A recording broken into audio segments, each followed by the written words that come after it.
It's a silver fox office for the box office foxes. It's a silver fox office with Elsie and Mike. Hi, thanks. Well, shit. Hi, welcome to the Silver Fox Office, where we're on a quest to find the foxiest old guy in cinema. I'm Mike. Thanks. Nah, I'm Elsie. Thanks was a really great way to start. Thanks. Just thanks for being here, Oh, team. well, I was going to say, thanks for listening too. And then I was like, no, that's not what we normally say. Like you've got the script in front of you, because famously these episodes are scripted. The whole thing. We say all the shit on purpose. That's why we're so verbose and eloquent, is because we we always- write it down. We say normal things. And we're like, oh, this is the point where we do a dick joke right here. Yeah. Oh, so are you going to do the dick joke? Because I think I'm going to do the fart joke. Okay, later. yeah, go for the fart joke. Yeah. I'm going to talk about his bulge. Yeah, and I'm going to say something about sniffing. Yeah, great. And everyone's going to be like, oh, okay. Done deal. We do also, just if there's like any weird sounds, we do have a slightly more precarious microphone situation Like than normal. DIY. So it's just, if we knock the chair, the microphone will fall. So if you hear any major thunks, either that or Elsie has finally shot me. Yeah, either. One of the two. One of us just keeled over live on it. So Elsie, Mike. have you seen any good films recently? Have you read any good books? What media have you consumed? What media have I consumed? Good. Oh, actually, I've finally got a book. I haven't finished it, but I'm reading it. Proud of you. It's called All Fours by Miranda July. Is that because you often wish you were on all fours? Which is kind of strange to me because the name All Fours isn't inherently like salacious, but Okay. like when you hear All Fours, it makes you think. Your brain instantly Something goes like- like doggy style, yeah. So it is about a woman who it's odd. It's about a woman who she's like 45. She's married to a man. She's got a child, and she is like she's some kind of child star of some form. But where I've got to, like, they haven't really explained what Okay. her thing is. Sorry, have you finished this or are you like No, halfway through? I'm halfway through. Okay.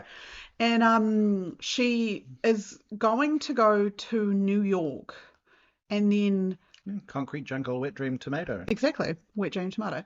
But like on the drive there, she decides to just go to this random town and like stay at this motel, and she like lies to her husband about being there, and then she's like kind of having an affair with this younger guy. So apparently it's about like the re-exploration of like your sexuality once you've hit middle age and you're a mother and things like that. So it's really interesting. It's also funny, which Okay. sometimes when I like it immediately gripped me, which is good.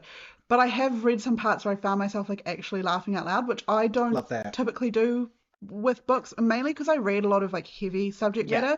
matter. Also randomly, two references to New Zealand out of nowhere. Cool. And also she like puts on a song in the hotel room, or somebody does, and it's a Frank Ocean song, which I was like, Okay. and it doesn't say that explicitly, it just like has the lyrics, and like the 5 or 6 lyrics I read, I was like, oh, it's Frank Ocean. So really random. Frank Ocean, famously the young man on your shirt. The young man on my shirt. So obviously it's a sign that I have to keep reading it, but it's quite good.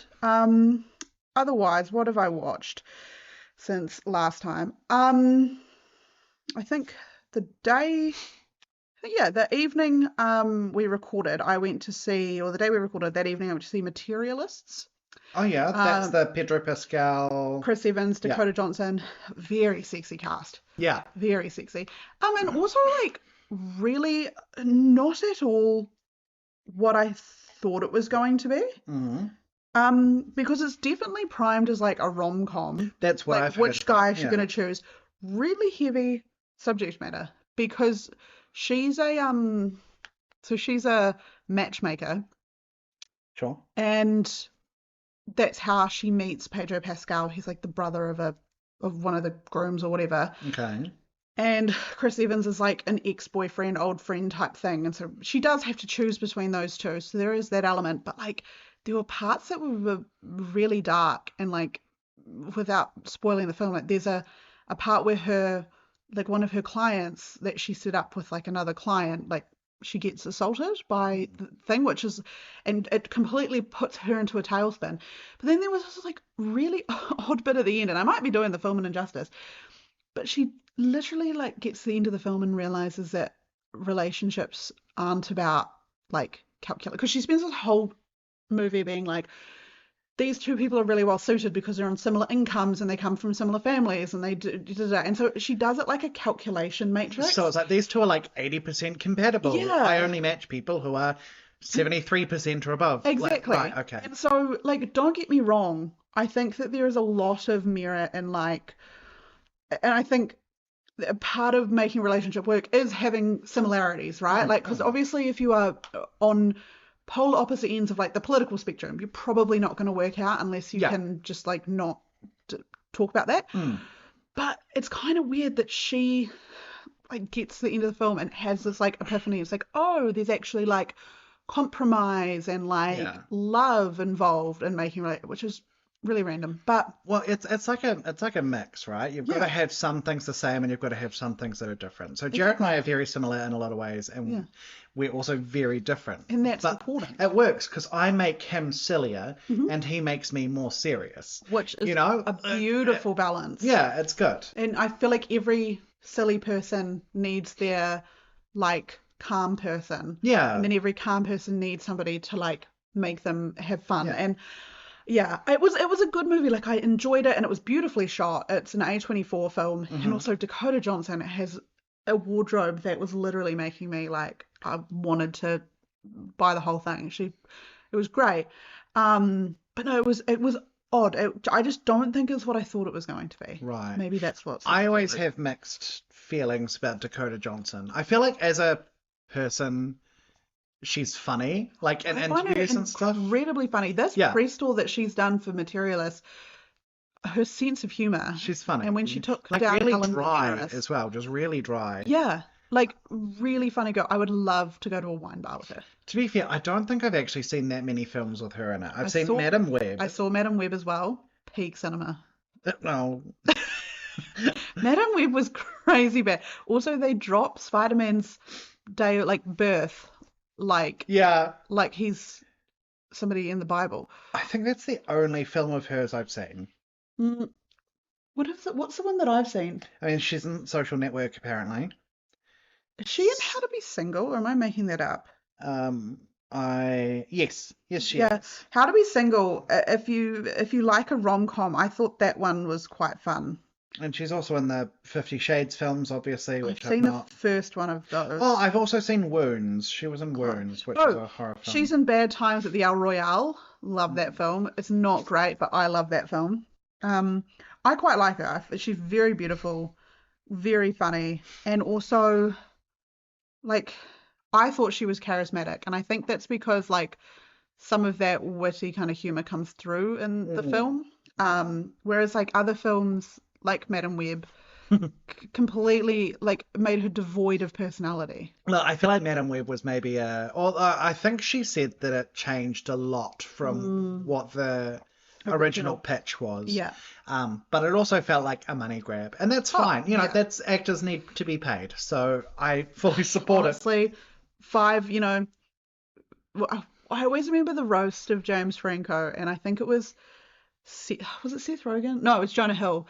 Got up and was like, I know a lot of actors like to do when they're making movies, they go like, one for them, one for me. Yeah. Not my guy James. He does one for me, five for absolutely nobody. And I think about that all the time. And honestly, get your check. Look, some of my favorite movies have actors that are fully phoning it in. Yeah. Just like, I mean, the original Friday the 13th.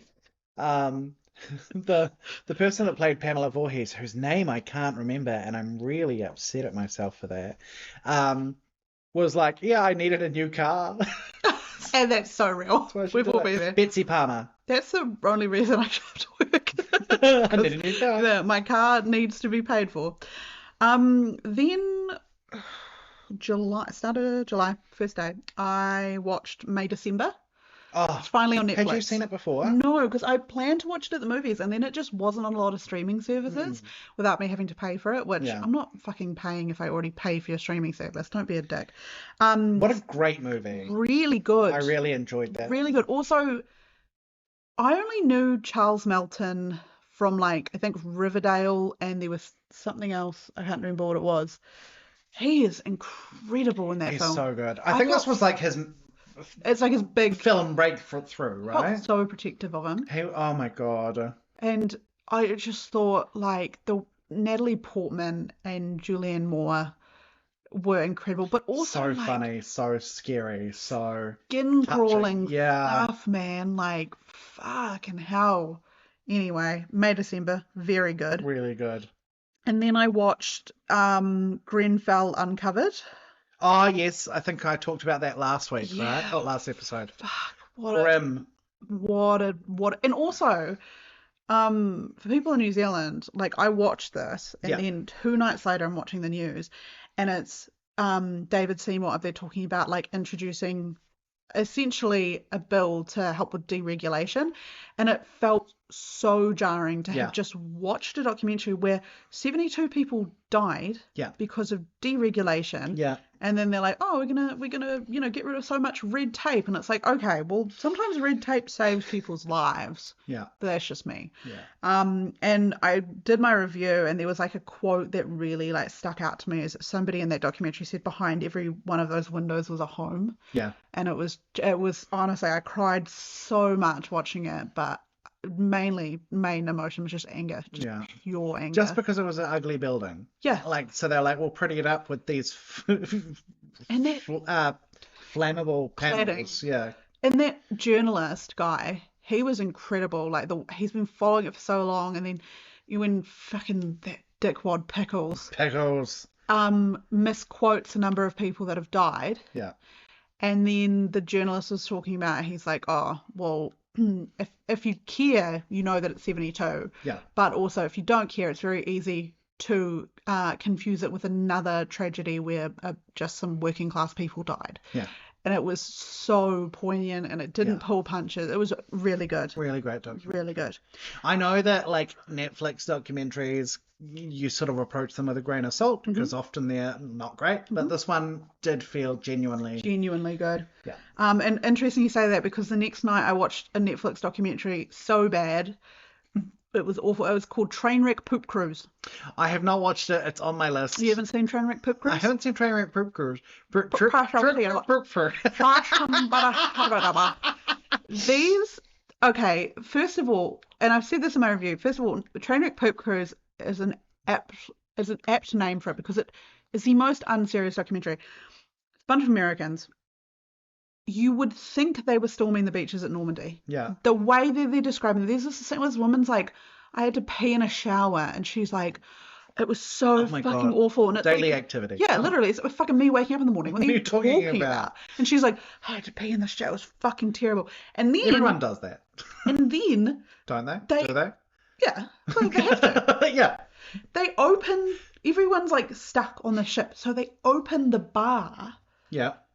And chaos ensues. People were throwing their, because they had to poop into these red bags that could be sealed. People were throwing their poop bags. There was people having sex in a lounge next to strangers. Good God. Watch Trainwreck Poop Cruise. It is awful. It's quite hard to say, isn't it? Trainwreck Poop Cruise. Trainwreck Poop Cruise. It's not Trainwreck. Trainwreck. Red leather. Yeah, we should have done our warm-ups today. We should have done our walnuts, and this is my. I think I just said walnuts. We should have done our walnuts. Next time. Then, on the 4th, I watched 2 movies. I watched, first of all, I don't know what I was looking for on Disney Plus, but this came up and I decided to watch it instead. It's called Summer of '69.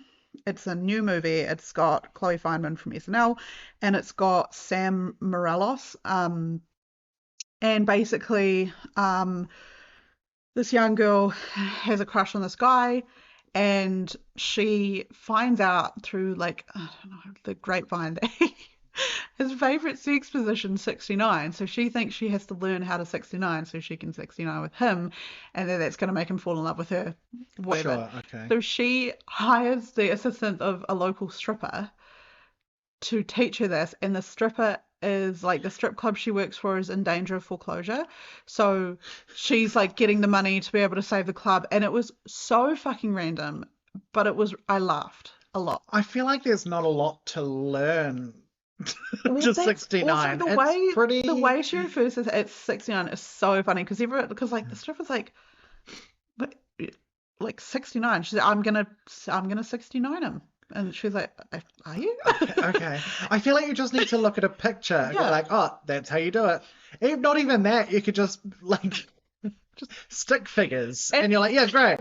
There's a moment where like they've got like this mannequin on the bed, and like Chloe Fineman's showing her, so she's like sitting there, and then she like spins around, so like she's in the 69 position, and Sam Morales tries it, and as she goes to spin around, her foot collects the mannequin's head and like flicks it clean off, and and I was like, we've all been there. Trying to get your foot in the right place. It was stupid, but it was funny. Like, it was just so unserious, and so I enjoyed myself. And I think sex comedies might be like my favorite genre of film. Sex comedies are fine. I don't mind them. They're very much my From memory. bag. I loved American Pie. Oh, American Pie. I feel like so I need good. to rewatch it. Second one was my favorite. Is that The Wedding? No, it's Wedding's the third one. It's the vacation. They go to a summer house. Clearly, I need to watch the franchise. Absolutely, cinematic universe. And then that same night I rewatched Sinister. I saw you watch this and you gave it like a 3, and I was so upset because I think that is such a good movie. I gave it a 3.5. Okay, correction. how dare you? It is a really good movie. The problem for me, it's so poorly lit. I couldn't see anything. If someone asks me what is the scariest like approachable movie, I say Sinister. I think it is scary, and and it's really dark, and like no spoilers, but the lawnmower scene. She said no spoilers and then did a spoiler. Oh no, not really. I'm not going to tell you what the lawnmower scene is. I jumped out of my seat. It's so good. It's a good film. Yeah, I really like it. Have you seen the sequel? I didn't know there was a sequel. Yeah, there's Sinister 2. Meaningless. So I found it really strange. The Officer Watts' or Detective Watts' face. Or Detective so-and-so, whatever his name is.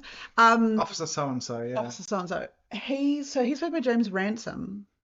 And obviously Ethan Hawke's in Sinister. And then in the Black Phone, Ethan Hawke's the grabber and James Ransom's his brother. So they re-met again for Black Phone, which I love Black Phone. I love that film. Sinister 2 focuses on Officer so-and-so. Oh. Fun. Yeah. Then on the 6th, I watched 3 movies. I went to the cinema and I watched Jurassic World Rebirth. Yeah. Which I know you've seen, so we can wait and talk about it. We can talk about it now. Oh, did you like it? Famously, Jurassic Park guy. Did you like it? My review that I put on Letterboxd was immediately before seeing this, I turned to my boyfriend and said, "This might put me at risk of future hubris, but I don't think I could ever dislike a Jurassic Park movie." I was proven correct. Fuck you. It's a movie with dinosaurs. It's always going to hit. Yeah, I'm also just spoiling my watch list. I've gone through and watched Jurassic Park 1, 2, 3, 4, up to Fallen Kingdom. So I watched all of them apart from Rebirth and Dominion. I like all of them, even the ones that I love Jurassic hates. World. They're so fun. I love Jurassic World. The first Jurassic World movie, I really liked it. Yeah. I liked Jurassic World Rebirth. Jonathan Bailey is so sexy. Yeah. Like, so unbelievably sexy. Everyone focusing on his slutty little glasses, and no one is paying attention to the dad character's slutty little shorts. The dad character, also Mahershala Ali with his arms out. Oh my god, everyone was really hot in this film. Really sexy. Like, even ScarJo. Serving. Yeah. I never know how I feel about Scarlett Johansson in general. I'm like, I've never really seen a movie with her in it that I'm like, yes, I loved her in it. I loved that movie. But I was like, she's having so much fun. Yeah. And she gave a good performance. She's actually a really interesting character. I really like her. In the Phoenician Scheme, the latest Wes Anderson movie, and she's got a very minor part, but she's quite good in it because she was in Asteroid City as well. I also learned that she's such a big fan of Jurassic Park franchise that she's always wanted to do one. Cute. And I think she was like, even if it's just a small walk on and I get killed, I really want to do it. She's so badass. So the fact that she finally got something is cool. I also like the boyfriend character from The Family. Mm-hmm. He really grew on me. Yeah. I was really pissed off with him at the start. By the end of it, I was like rooting for him. Yeah, I hated the older sister though, because she cannot act. She was so annoying. Yeah. Everyone was like, "Oh, the boyfriend's such a dick," and I'm like, "Yeah, but she's awful. Look what he has to live with. Look at her." Then that night I got home and promptly watched Who Framed Roger Rabbit. Oh my god, excellent movie. Because when we were at the movies, when you go to a Lighthouse cinema, they do a pre-show quiz, a film quiz. Yeah. And one of the questions was, who famously said, "I'm not bad, I'm just drawn that way." Jessica Rabbit. And then immediately I was like, I need to watch Who Framed Roger Rabbit. And Christopher Lloyd is so scary in that movie. It's so fucking scary. And also when he puts the little shoe in the tone deck. Yeah. Bro. It's a knockout film. And also considering when it was made, so incredible. And so incredible that they were allowed to make that film. Yeah. Because the shit they get away with in that, like when he finds Baby Herman outside, and then Baby Herman sexually harasses this woman, and then Baby Herman's like, I've got a 50-year old lust with a 3-year-old Winky or something like that, and I was like, what the fuck are we even talking about? And even if we're not talking about the adult humor, talking about just having a scene where Daffy Duck and Donald Duck play warring pianos, like having that Disney Looney Tunes crossover, unheard of. And like Max Fleischer's cartoons, like Betty Boop being the waitress. Yeah. And also it's so cute when they first see Jessica Rabbit and everyone's losing their shit, and then he's like, that's who like Roger Rabbit's married to, and Betty Boop's like, yeah, what a lucky girl. Like, yeah. Betty Boop's so real.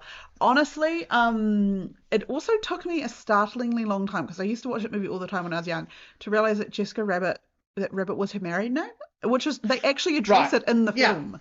But I always grew up being like, she doesn't even look like a rabbit.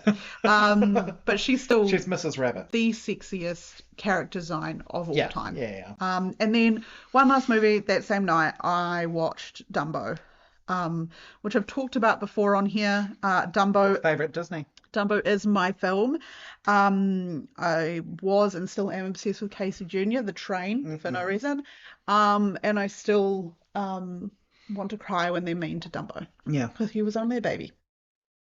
The song Baby Mine is what I used to sing to my cat, Alice, all the time. Oh, my cat. When I was a kid. My cat was called Tigger, and I used to sing him the wonderful thing about Tigger's song all the time. So whenever I hear it, I'm always like, cats are just the best. I do love them. I love cats. So that's all for me. 22 minutes later. How about yourself? Right, let's talk about books.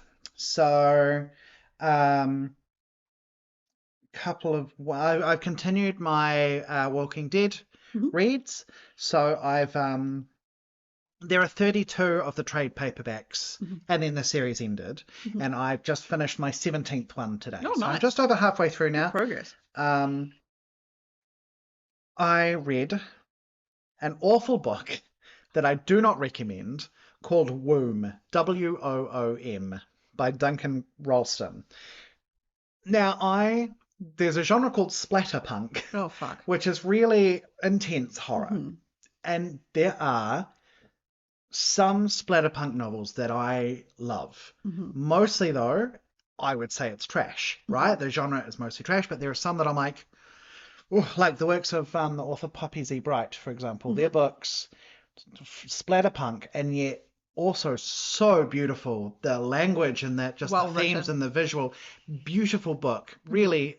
So those are, but Womb, fucking awful. So I like to try a splatterpunk every so often, just to be like, maybe this is good. I've heard good things. Gonna work. It was reprehensible. There's nothing about it. So I'm just going to say, unless you really want to see how strong your stomach is, I avoid this one, is what I would say. The only book that's ever turned my stomach is Oh, what's it called by Chuck Palahniuk? I'm not explaining it very well at all. Haunted? Haunted. Okay. They go to this writing thing and they each tell their stories, and there's this one character called Saint Gutsfrey, and his story is so vile and so disgusting that after I finished reading it, I literally had to put the book down and be like, I still, like, it's sitting on my bookshelf, but I can't ever look at it because it's so vile. I think I've got a copy here, and maybe I should read it. Oh, I highly recommend. I think you would really like it. If you do want to try reading Womb, read up the trigger warnings beforehand, because every trigger is every trigger possible. I would say pretty darn close too. This dude's just trying to hit all. And a book that is 131 pages long. How does he fit all that in? Oh boy! Because they're spelling Womb like W. Yeah, so it's meant to be because it all takes place in a room, and the guy struggles to say the R sound. I thought it was like womb as in like. As in baby Inda. Oh, I think there's a double entendre there. Oh my God, called it. Yeah. And then I read a book called The Ritual by Adam Neville, and I also watched the film based on it. It is one of the few times that I think I've liked a film more than I've liked a book. Interesting. Which really surprised me, because the book is getting a lot of 5s on Goodreads. Like, a lot of people like it, but it's basically, the film and the book are about 4 British men who go on a hike in Sweden, and they decide to take a shortcut through the woods. Oh God! And there's something in the woods, you know. The movie, I'd seen the movie before, and I was like, it's fine. I bet the book's better. I read the book, and I was like, no, it just felt so wanky, so like navel gazy, and there were like 2 women characters that were present, and they were both awful, and anytime any of the men talked about women, it was awful. So I'm like, it just made me feel weird. Yeah. And it was lots of fat phobic stuff, just unnecessary. Yeah, so I was really disappointed, because I really wanted to like that film. So kind of been going through it with my book readings recently, but I did read one called Squat by John Safran. Oh. Now, I still am not sure how I feel about this one. I read it, I finished it a couple of days ago. John Safran is a Jewish Australian journalist, and he often does, like, he's like the Australian David Farrier or John Watson or Louis Theroux. He investigates weird things and writes quirky, weird stories. Nice. And so this was after Kanye West came out saying all of his anti-Jewish, pro-Hitler things. Fucking weirdo. Fucking weirdo. And so John Safran, being Jewish, was like, I want to track him down and investigate this. And basically what happened is he went to America, and he ended up squatting for a week in Kanye West's abandoned mansion. Oh my God. Yeah. So it's just him in this mansion kind of writing about it. And it's sort of like a wrestling with his identity as a white Jewish Australian man, and also comparing, like, there's a whole lot of stuff about, there's a whole movement about black people, a certain sect of black people saying that they are the correct Jewish people, and they're like a hate group. It's really intense. There's no way to, you can't be a correct version of a religion or a correct version of anything, really. It's so they're basically saying that they are the Jewish people and white people stole the Jewishness from them. I'm explaining it really poorly, and sorry if I've offended anyone there, but it's that's what this book is, and it made me laugh out loud a few times. Good, okay. It was just so strange. And I think I gave it 3 stars. I would give it 3.5 if Goodreads allowed half stars. But I sent it to Cass, and she hated it. She absolutely hated it. So, but it's also getting lots of 5-star reviews. So it's obviously quite a different one. Polarizing. Yeah. So that's That's what I've been reading. Oh, and I'm halfway through an awesome book. So good. I cannot wait to hear about this one. I've read a few shitters, and then I read a really good one. Bring it back around for us. I'm continuing my Stephen King chronological reread, and I've been reading different seasons, which a few episodes ago I talked about reading Rita Hayworth and The Shawshank Redemption. I just finished reading Apt Pupil, which is about a 13-year-old boy who uncovers that an old man in his neighborhood was a leader at a Nazi concentration camp. Jesus. And so it's all about them blackmailing each other and manipulating each other. And it is one of my all-time favorite Stephen King novellas. It's so good. That sounds so interesting. It's really cool. And one of the things about it, I've read this a few times. One of the things about it that I noticed was that when I first read it, I was younger than the 13-year-old protagonist. And reading it now, I'm almost as old as his 36-year-old mother. That's so fun. Then one day you'll read it and you'll be the old guy. Yeah. And Stephen King was right. He wrote it in his 30s or 40s. And he is now older than the old man character. And I'm just, it's been so cool to grow up with it. Grow up with Stephen King books and the characters, and I love having a book where it's like you can read it so many times and you do enjoy it. Everyone needs those books. And that's most of Stephen King's works for me. No. But I'm currently halfway through a book called The Five, which is about the 5 women who were killed by Jack the Ripper. Oh. And it is focusing on the women. Jack the Ripper has been mentioned maybe twice. Good. And it's just done in sections. So this is about Polly, this is about Annie, this is about Mary, this is about Elizabeth, and it's just details as much of their life as possible. That gets forgotten whenever people talk about Jack the Ripper. It's easy to forget those women, they were human beings. They had lives, people loved them, and anyone focuses on is oh, who's Jack the Ripper? It's oh, okay. That's the same with every serial killer though. Yeah. Ted Bundy, you're well, You couldn't even you don't even know the names of the women that he killed or the names of the men that Jeffrey Dahmer killed or anything like that, and it's sad. So that's what this book is. It's trying to take it back. I'm really liking it. No. But I'm not finished it yet, so who knows? It could be what if it just dropped off? And the next page, she's just by the way, Hitler was right. Just hang on. Hold on. She's just yeah, what are you doing here? She's also, I hate gay people. Oh. Does anyone remember the Tylenol murders thing? Right? Where I famously was wrong. So now going into films. I watched I Still Know What You Did Last Summer, which was the second one. Oh, nice. How excited are you for the next one? Look, I Know What You Did Last Summer has never been a good franchise, ever. It's not a good franchise. Jennifer Hewitt's pretty. Yeah, and so is Freddie Prinze Jr. Yeah. And so is Sarah Michelle Gellar in the first one. So, yeah, I Still Know What You Did Last Summer, I think, has the dubious claim to some of the most unlikable characters in any slasher film. Love it. Which I think is impressive. Love problematic besties. One of them, Jack Black, is a white guy with dreadlocks trying to sell everyone drugs. Awful. Okay. Oh, Grinch fingers over here. And then I watched Toy Story 1, 2, 3, and 4. I saw that. Oh, and I don't think I've ever seen the fourth one. So what's the one where they get with Lotso Huggin' Bear? It's third. Okay, I think I stopped there. Third. So yeah, that was me too. I had watched 1, 2, 3, 4, and as far as I'm concerned, 2 and 3 are the best. Yeah. And I'd never seen 4, so I was like, I'm gonna watch 4. Yeah. And it still didn't quite convince me of its reason to exist.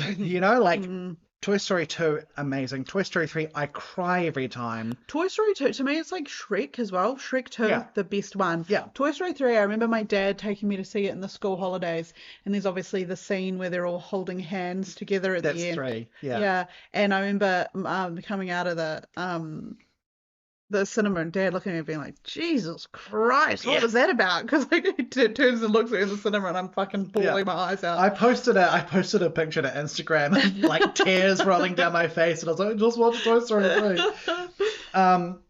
So Toy Story 4 never quite convinced me that it needed to exist. And I have some issues with it. Like, they completely fuck over Buzz. Buzz is barely in it. And Look, I've always been a Woody guy. I am Team Woody. Oh, I like 100%. Woody. However, Buzz gets like the same amount of screen time as Mr. Potato Head. He's fuck? full relegated to the background. What about Slinky Dog? Yeah, about the same. They're all He's my favourite. forgotten. And I also hate what they do to Bo Peep. Because in the third one, there's this moment towards the start where Woody's like, we've lost everyone. It's just down to us. And someone's like, even Bo. And he's like, yeah, we lost Bo. And it's never explained. And I think that is the saddest, one of the most poignant moments in Toy Story 3. And then they explain what happens during 4 and bring her back. And she's now like an action heroine. And I hate it. They're trying to do that whole like girl power feminism thing. And I'm like, look, you've got Jessie. Yeah. Who is girl boss, powerful, Let Bo Peep be cute. Some women are allowed to be feminine and delicate, like. Let Bo Peep live in Aerosmith fantasy. It was on. I think it's anyway. I'm probably being sexist. Who knows? I'll allow it. Thanks. I've got permission from a woman. There we go. After that, I got a new cat tree for the cats. Nice. So I wanted to put it together, and it turned out to be infinitely more complicated than I thought, and it took me like 3 fucking hours. So it was me trying to assemble a fucking wardrobe on my own. So I watched 2 Disney documentaries back to back. I watched Waking Sleeping Beauty, which is sort of about power struggles within the studio. I've seen it a few times. It's really cool. Nice. And then I watched Howard, which is about Howard Ashman. Okay. Who was lyricist and I think maybe a producer, but mostly lyricist for Beauty and the Beast and Little Mermaid and bits of Aladdin. And he died between Beauty and the Beast and Aladdin. He died before Beauty and the Beast came out to cinema, so we only saw a rough cut.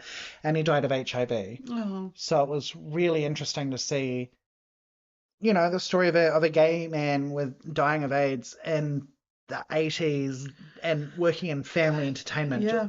Lots of minefields there. Really good. I really liked it. I was obsessed with There's a TV series on Disney Plus called I think it's like Behind the Attraction, and it basically details like each episode details a creation of a different like Disney World or Disneyland one, and I'm famously obsessed with the Hall of Presidents for no reason.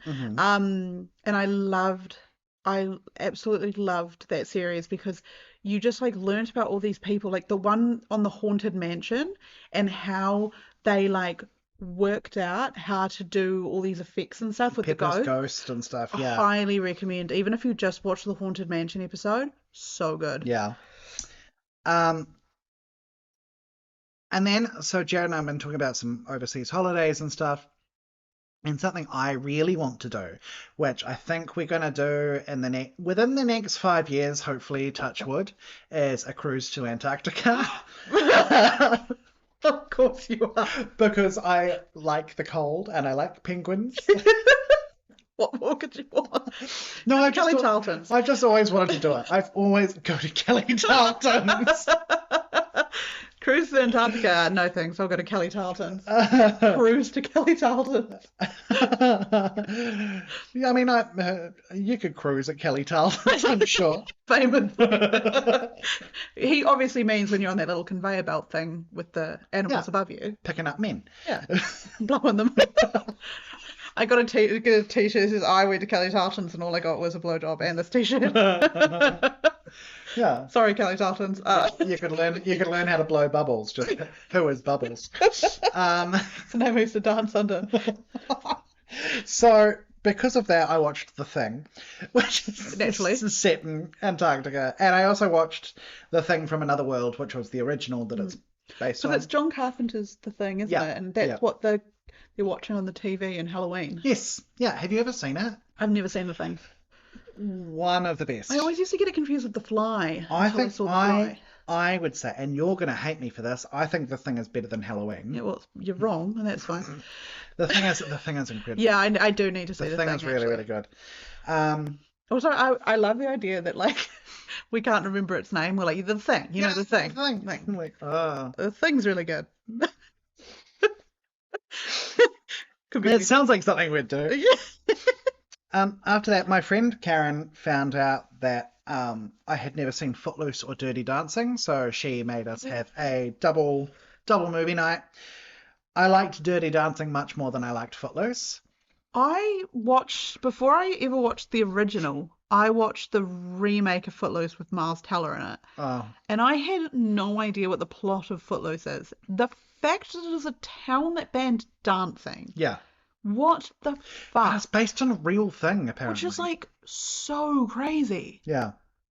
I really like Dirty Dancing. Yeah. I recommend people watch Dirty Dancing. Dirty Dancing Footloose, was fun, but I didn't love it. I think Kevin Bacon is hot. True. Dirty Dancing it's like one of those ones where it's like it's iconic for a reason. You watch it and you're like, oh, this is why everyone's obsessed with it. Jennifer Grey as well. Yeah. And then I watched Cold Case: The Tylenol Murders. Oh. We've already discussed it. I really liked it. I echo everything else. So good. Yeah. And that scary fucking guy. And then I want to talk about Skinamarink. Oh, I've still not seen that. Oh. So I went into this knowing two things. One, I knew that it was a very polarizing film. Two, I knew that to get anything out of it, you had to put the immersion up high, right? You had to get immersed into it for it to work. So Jared was out, so I was at home by myself for the night. Close the curtains. The curtains were off. The lights were off. I just was lying on the couch. My phone was in the other room. Good. Watching this movie. I have never been so scared in my entire fucking life. Okay. But, okay, I'm going to say that with a huge caveat. You have to lock in. You have to lock in. Yeah. If you don't, you're not going to enjoy it. You also have to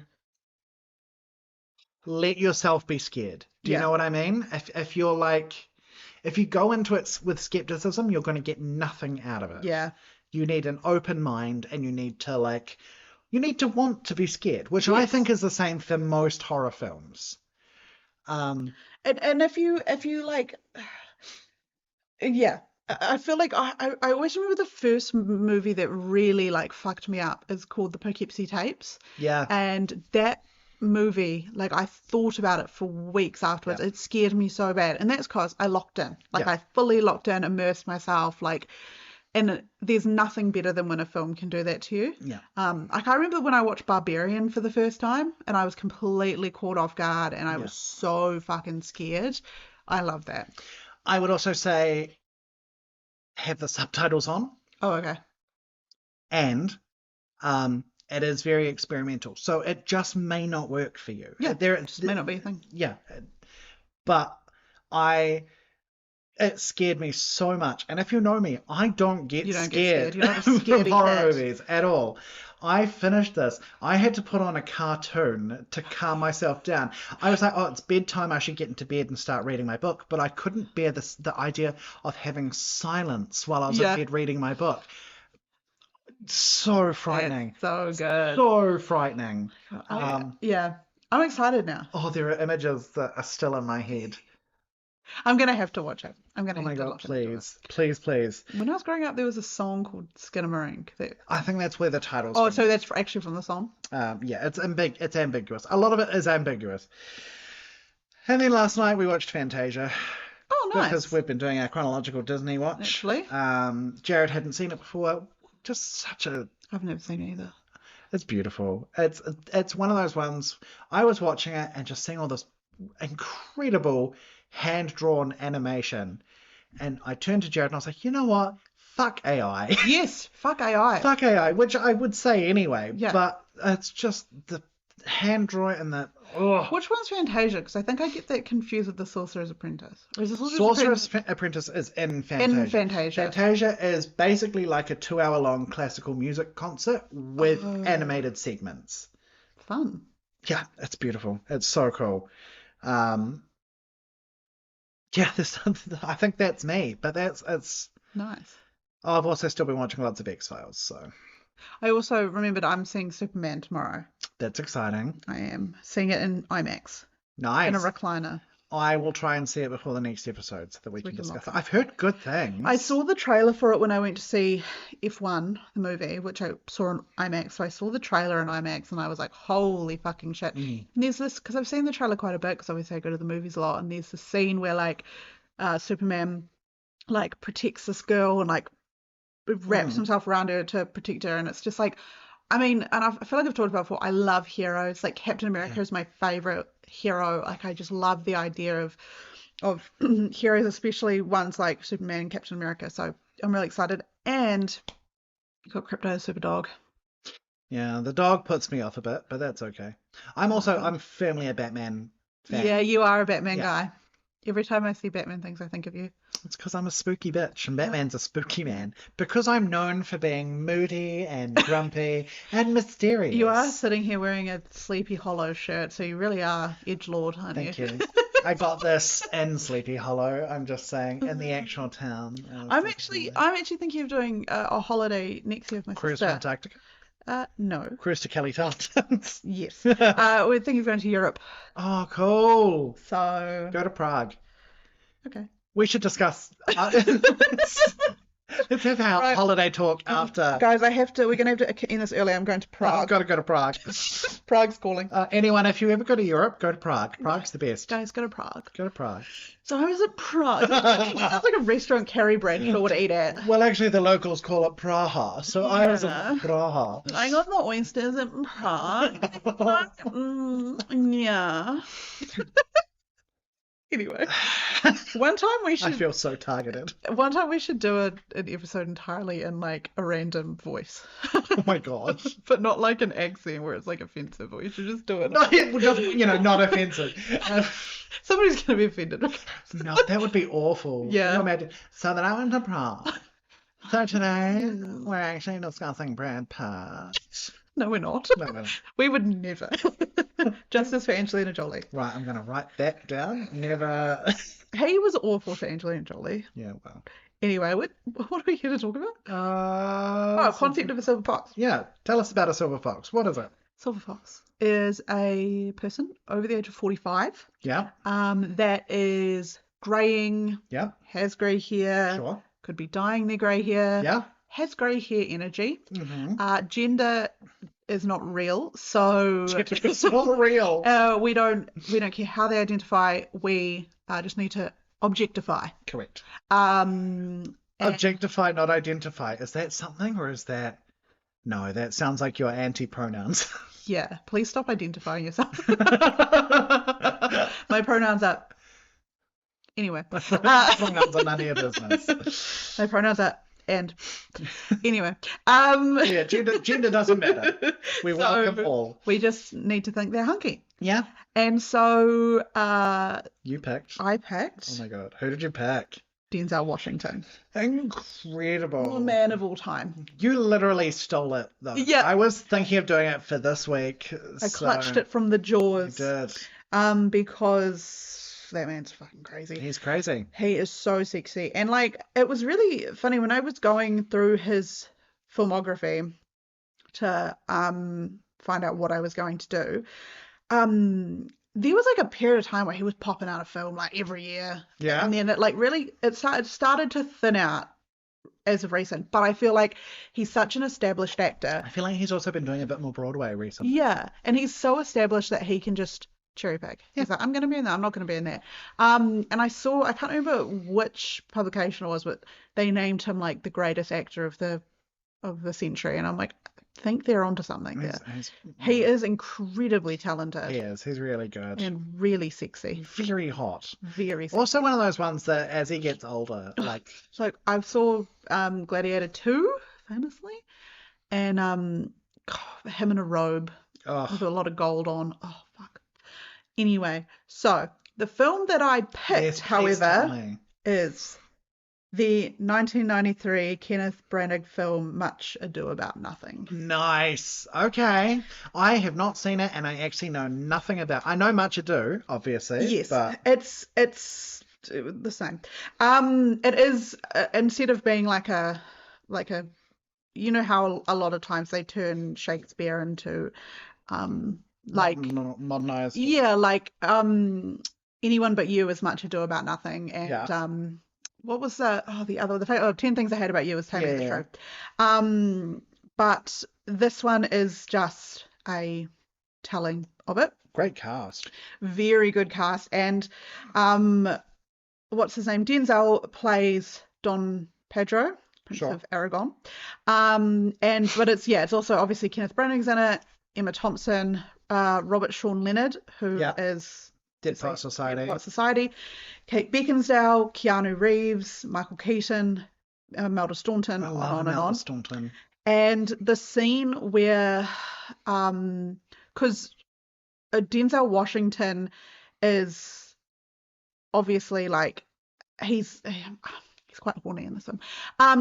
But the scene where who is hornier, Denzel in this film or you watching this film? He doesn't even come close to what I was feeling. But the scene where Denzel and Keanu Reeves ride in on these horses, and it's unbelievable. A lot of people on TikTok have been editing Denzel Washington from this film to like sexy songs and things like that. Okay. But no, I think this. I also just like this film. It's a good cast, and also I like Shakespeare. Like I love the Baz Luhrmann Romeo and Juliet. Yeah. I love a film where it's like modernized, but they still use Shakespearean English. Yep. So perfect. We famously discussed Midsummers on the Michelle Pfeiffer episode. I like that adaptation. We did indeed. No, I'm gonna bring up a photo of Denzel in Much Ado. Hemming and hawing.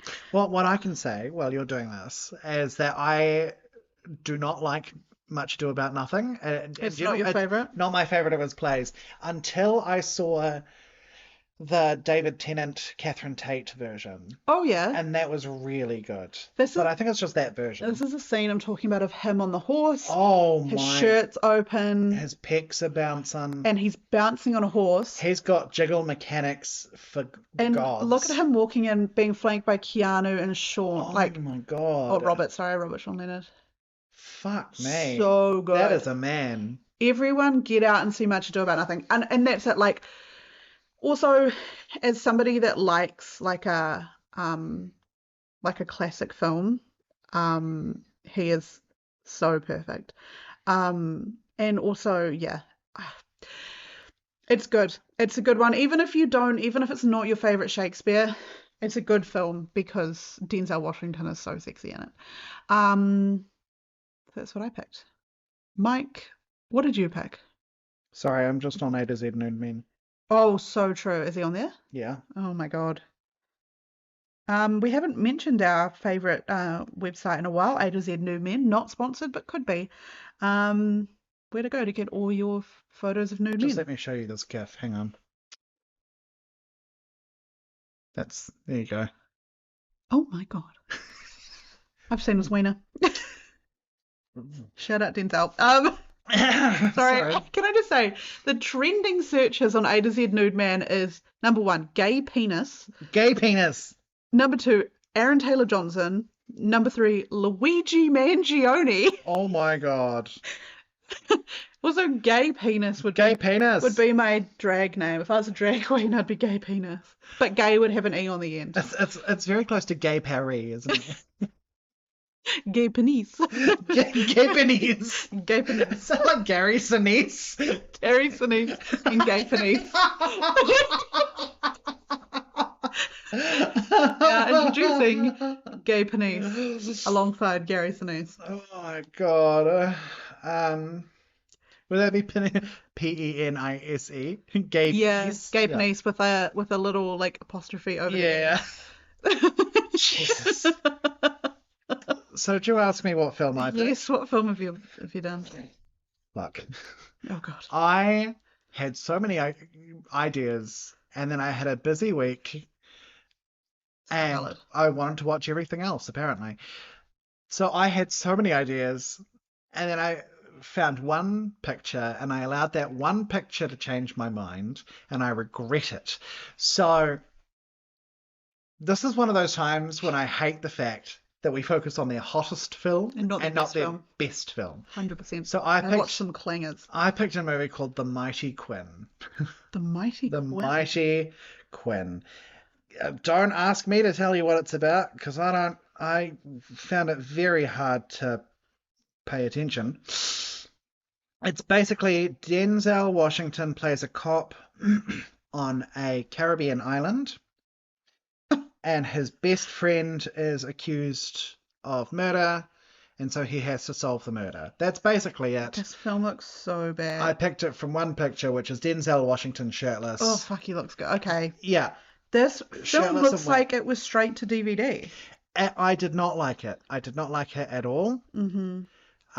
No, he looks really sexy. I've just seen one of him driving a car. And there was one of the characters, they have thick Caribbean accents. And one of the characters is called Moby, or Malby, M-A-U-B-E-E. Malby. But because of the accents, it sounded like they kept saying Maori. Oh. And so they're like, that Maori always committing crimes. And I'm like, no, oh my no. God. Okay, David Seymour. Which is not actually what they were saying. It just got my, It just sounded like it. It just sounded bad. Look, I think dads would like this film. Yeah, I often watch a film and I'm like, this is for dad. Yeah. Which is me watching the F1 movie. The best thing about it was Cheryl Lee Ralph. Oh, yes. And she sings. It's great. Perfect. The music in it's really cool. I love Cheryl Lee Ralph. But I don't even really know what happened. I don't know. I sort of know who the killer is, but it's not because the movie is convoluted or anything. I just found it really hard to be engaged and to pay attention. I tried, and I was like, I'm so bored. It must have been a big Oscar sweep for The Mighty Quinn. Well, it got decent reviews. Really? Yeah. The Mighty Quinn. The Mighty Quinn. Maybe they just looked at Denzel and they were like, yeah, we got to give it to him. I mean, he's hot. He is hot in it. Yeah. On a Caribbean island. But I'm like, and I had so many good ideas going into this. This is like when we did fucking Stanley Tucci, and I was keen to watch Supernova, and then I had to watch Burlesque instead. Except that's nowhere near as bad as Burlesque. You hate to see a hot man lost to a bad film. Look, he was still hot, and he did take his shirt off multiple times, so that did I'll help. Watch it. Fine, I'll watch it. Fine, I'm already watching it. Yeah. Beautiful. But if I'd gone back in time and given myself more time, I would have watched my honourable mentions. Beautiful. So we'll do our honourable mentions. I've got two. Yep. My number one is Malcolm X. Okay. Because Malcolm X himself, like the real dude, sexy, and Denzel as Malcolm X, even sexier. Sexy. So it just felt a little bit inappropriate picking Malcolm X. And then my second one is one of his early films called Mississippi Masala. Okay. Which is about an interracial relationship between him and an Indian woman. The name's kind of crazy, I'm not going to lie, but whatever. So yeah, Malcolm X and Mississippi Masala. Nice. How about you? Ricochet is one of them, which is naturally the gift that I just showed you with its nutty bits waggling all over the shop. And did you just say Denzel Washington was gay penis? Did you just call Denzel Washington a homosexual? No, I called his penis gay. Fair enough. And know something the rest No, I of mean them gay isn't stupid and bad.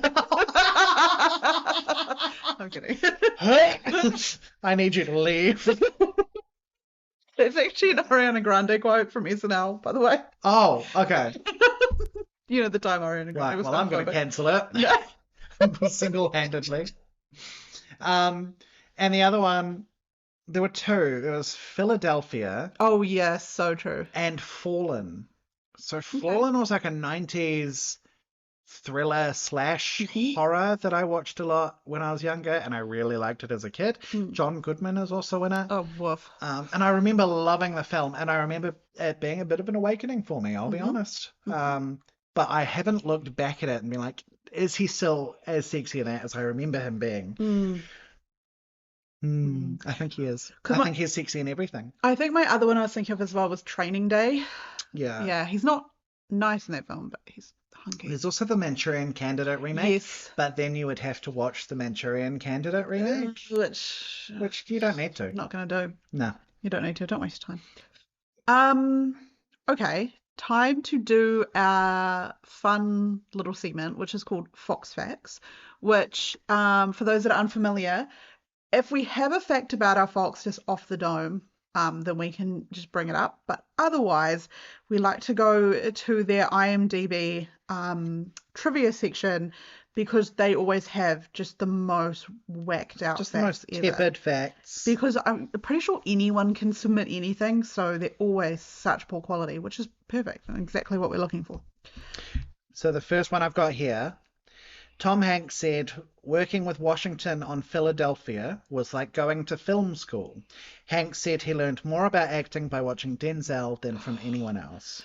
I think I've said it before. I can't remember which episode it was.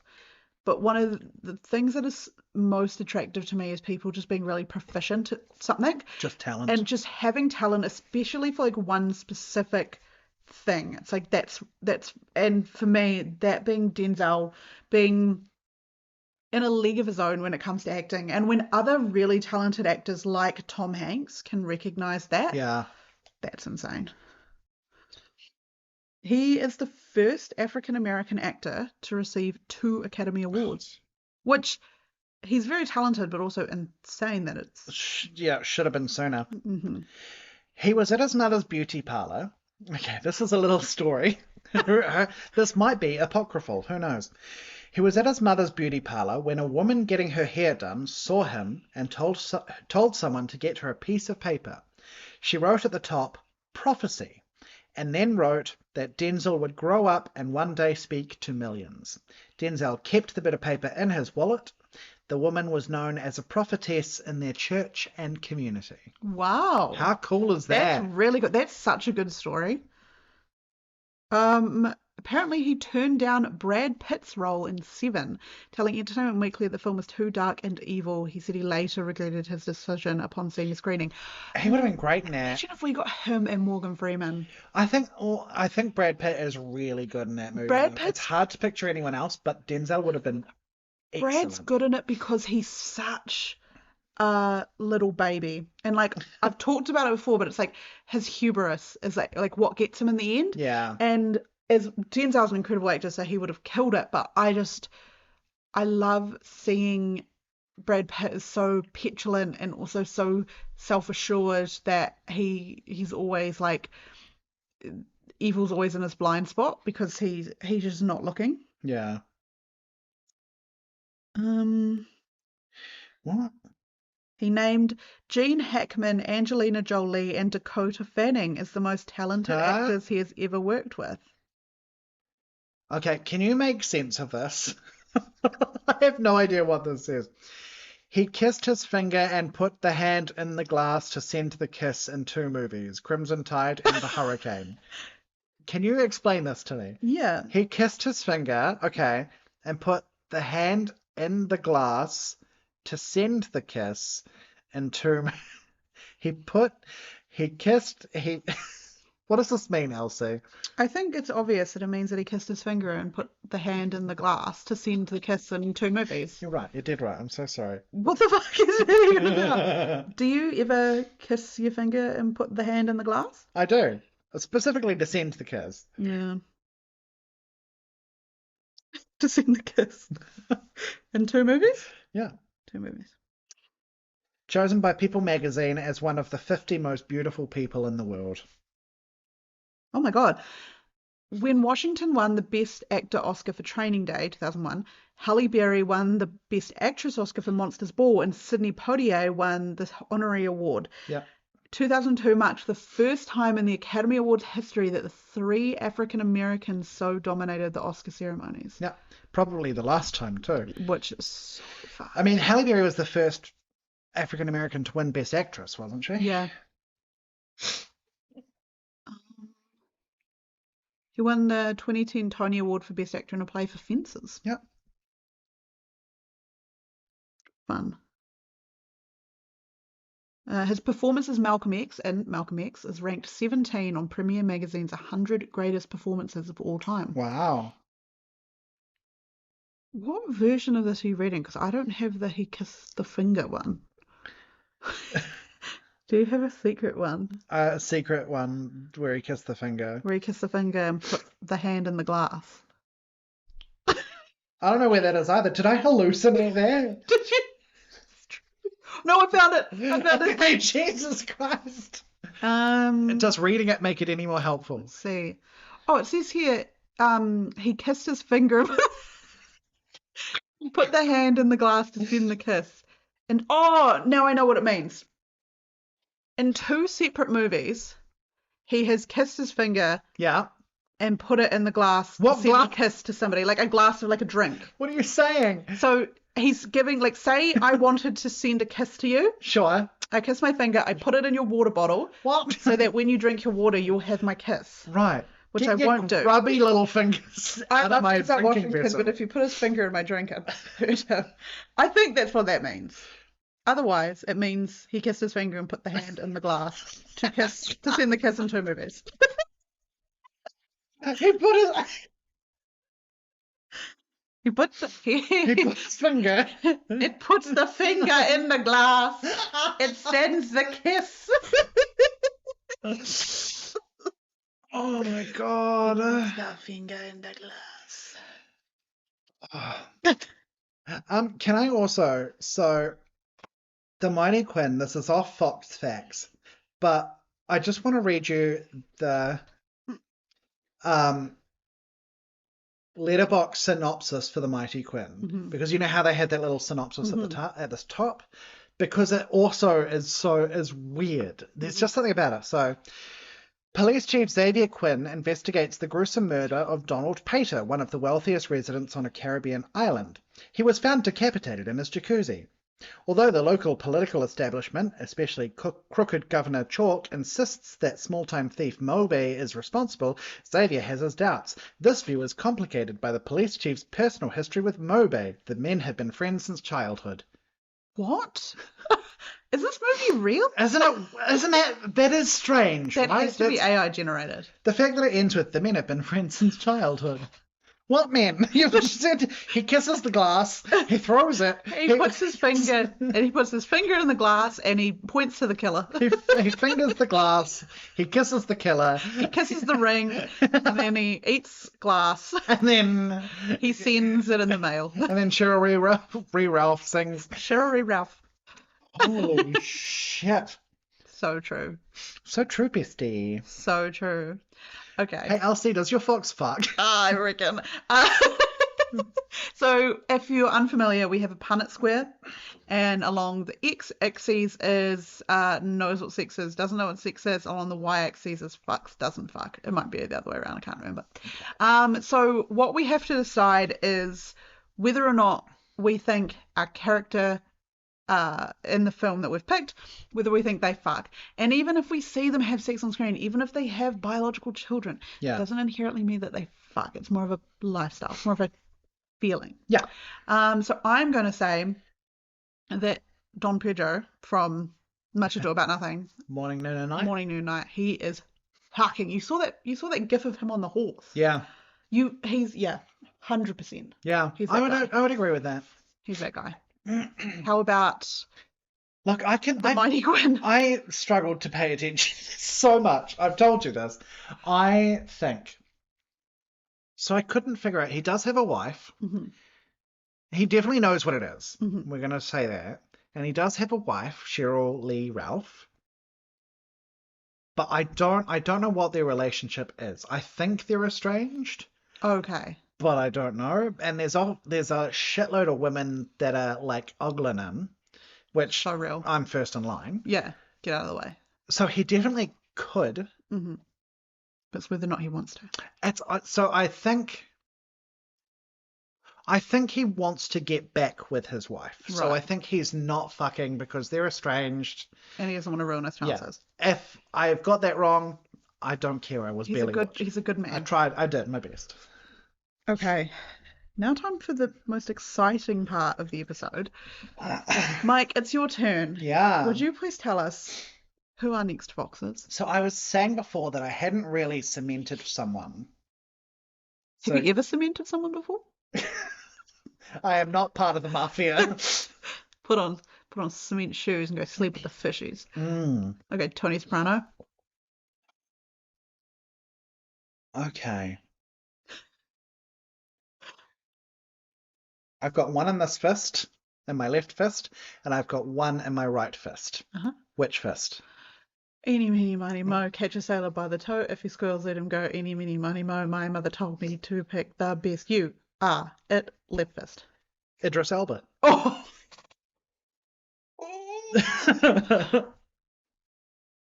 Idris Elba. I'm telling you right now, I'm not going to be watching that stupid fucking movie with the lion, but... Why not? He's pretty sexy in that stupid fucking movie with the lion. He is actually pretty sexy. And it's not his best film, it's his sexiest film. That is such a great pick. He's also been on my list for a wee while. Yeah. No, that's so true, bestie. I tell you what it's not going to be. It's not going to be fucking Cats 2019. Oh, yeah. I'll just take that off the list. You can no. if you want. I've never seen that movie and I'm keeping it that way. Maybe this is an excuse to see Cats. I can't believe he let himself be in that film. I can't believe most people must have pitched it. Was the fucking whoever decided it was going to be done like that? They were smoking dick, all right. Look, but like, how did they pitch that to like? Isn't Dame Judi Dench in it? Yeah, and Ian McKellen. Yeah, I almost said Ian Malcolm. I've watched so much Jurassic Park. Ian Malcolm's in it as well. Dr. Ian Malcolm. He would have been in it, and he would have been the only one that wasn't like a CGI cat. Yeah, he would have just been in it. Good God. Okay, well, great choice. Anyway, great choice. Idris Elba. Put it in your calendars, folks. So it is now time for us to hop onto Letterboxd. Yeah. And tell you what we are rating our films. And Mike, because you loved your film so much, can you tell us what your Letterboxd username is and what 5-star review you're giving Lady Quinn? Right. My Letterboxd and my Instagram, you can find me at OneHatMadder. That is OneHatMadder. I'm so sad that my life has brought me to this. It's so real. I'm going to give it 2 stars, I think. Do you think that's valid? And that is 1 star per pectoral muscle of Denzel. That you saw on Denzel. Yeah. What about you? What are you given? So my Letterboxd is... Much Ado About Nothing. I totally forgot what the film was. You hate that. What are you giving Much Ado About Nothing? So, and what is your... My Letterboxd is Dixie Normus 69. DIXIENORMOUS 69. 1 through 68 was taken. Yep. So Denzel Washington literally rides a horse in leather pants. Yeah, he does. Yeah. And it's actually just like a really good film. I'm giving it a 4. I'm sorry. Oh, okay. I like that film. I like that film. It's getting a 4. Nice. I can't lie to you. Yeah, you don't have to. It's a safe I shan't tell you a mistruth. It's a safe space here. No porkies. You can. No porkies, please. No porkies, please. We're British. Okay. Now, the most important question: have Denzel and Steve Buscemi ever worked together, and did they explore each other's bodies? So I'm going to hop on the 6 Degrees of Kevin Bacon website because the good thing about this website is you don't just have to use it on our Kev. You can chuck in 2 separate actors and find out. I can't imagine, because I feel like Denzel tends to do like actions and hard-hitting dramas. Steve tends to do a bit more quirky ones, right? I can't imagine there being a hell of a lot of crossover. Let's find out. Steve Buscemi has a Denzel Washington number of 2. Steve Buscemi was in Con Air with Chris Ellis, who was in Crimson Tide with Denzel Washington. Okay. And I'll just quickly check one more link. Steve was in the Laramie Project with Richard Reel, who was in Glory with Denzel.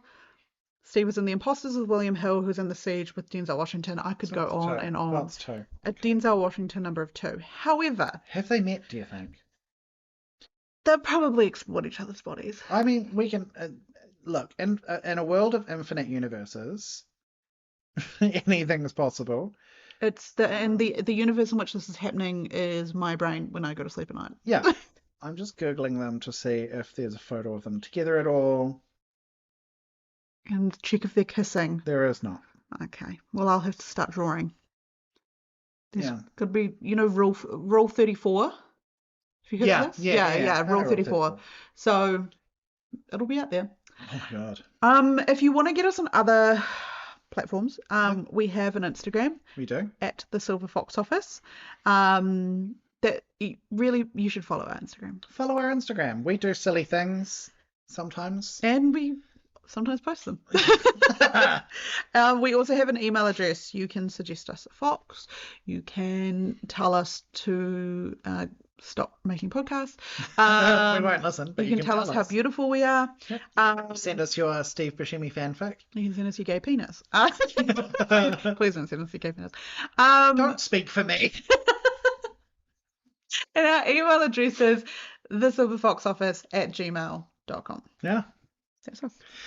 Shut up, Steve Buscemi. We love you, Steve. And everyone always remember to kiss your finger and put the hand in the glass and then send the kiss. In 2 movies. At least 2 At movies. least 2. If you're doing it in 1 movie, it's like, oh, he just put his finger in a glass. But if you're doing it in 2, it's like, oh, it's his thing.